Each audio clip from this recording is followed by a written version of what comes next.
एक गांव में रामू नाम का हलवाई रहता था। वह बहुत ईमानदार और मेहनती व्यक्ति था। रामू हलवाई बहुत स्वादिष्ट मिठाइयाँ बनाता था, जिसके कारण लोग दूर दूर से उसको अपने समारोह में मिठाइयाँ बनवाने के लिए बुलवाते थे। एक बार पास के गांव में के मुखिया की यहाँ शादी थी, जिसमें रामू को मिठाइयाँ बनाने के लिए बुलवाया गया था। रामू गांव में जाकर मुखिया के यहाँ अच्छी अच्छी मिठाइयाँ बनाता है, जिसके पश्चात मुखिया ने प्रसन्न होकर रामू को अच्छे पैसे दिए और ढेर सारी मिठाइयाँ घर ले जाने को दी। मिठाइयों को एक गठरी में बांधकर रामू गांव के रास्ते जाने लगा। रास्ते में एक घना जंगल था और रामू को शाम हो भी गई थी और रामू जंगल से जा रहा था कि तभी अचानक रामू के सामने एक चुड़ैल आ गई। रामू चुड़ैल को देखकर बहुत डर गया, फिर डर के मारे वहीं रुक गया। इतने में चुड़ैल रामू को देखना खूब जोर जोर से हंसने लगी और बोली, अच्छा हुआ जो तू आ गया, मैं कितने दिनों से भूखी थी, अब तू मेरा भोजन बनेगा। डरते हुए रामू बोला, यदि आप मुझे खा लोगी तो मैं कभी भी अपने गांव नहीं जा पाऊंगा और मैं गांव में नहीं जाऊंगा तो लोग समझ जाएंगे कि मैं इसी जंगल से आया था और तुमने मुझे खा लिया तो तुम्हें हमेशा ही भूखा रहना पड़ेगा। यदि मैं तुम्हें अपने बदले खाने के लिए कुछ दे दूं तो?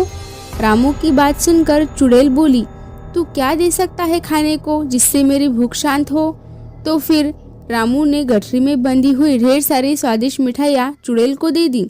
चुड़ैल बहुत भूखी थी तो उसने उसी समय मिठाइयाँ खाना शुरू कर दी। मिठाइयाँ खाकर चुड़ैल बोली, यह मिठाइयाँ तो बहुत स्वादिष्ट है और मुझे बहुत अच्छी लगी, इसलिए मैं तुम्हें जिंदा जाने दे रही हूँ, लेकिन मेरी एक शर्त है कि तुम मुझे आगे भी इन मिठाइयों को लाकर दोगे।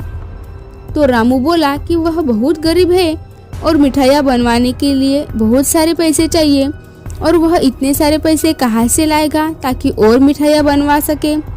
रामू की बात सुनकर चुड़ैल बोली, रुको, मैं तुम्हें सोने की मोहर देती हूँ, जिनको बेचकर तुम मिठाइयाँ बनवाने के लिए सामान खरीद लेना और मिठाइयाँ बनवा लेना। इसके बाद चुड़ैल अपनी गुफा में जाकर ढेर सारी सोने की मोहर लेकर आती है और रामू को देती है।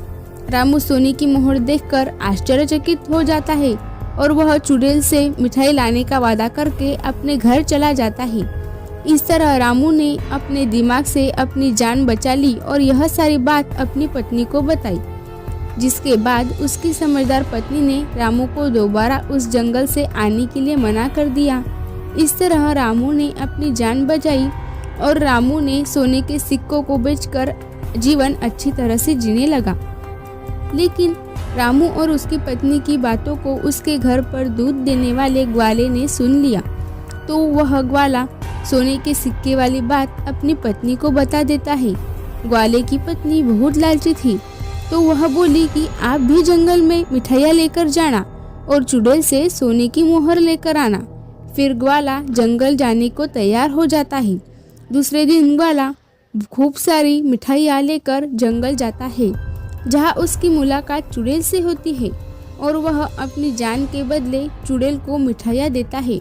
फिर चुड़ैल ने उसे अपने पेड़ से सोने की मोहर लाकर देती है। ग्वाला सोने के सिक्के देखकर बहुत खुश होता है, जिसके पश्चात ग्वाला सोने के सिक्के लेकर घर आता है, तो वह अपनी पत्नी को बताता है कि चुड़ैल ने एक पेड़ की गुफा से उसे सोने के सिक्के लाकर दिए। जिसके पश्चात ग्वाले की लालची पत्नी ने कहा, वह पेड़ को काटकर एक ही बार में सोने के सिक्के निकाल ले।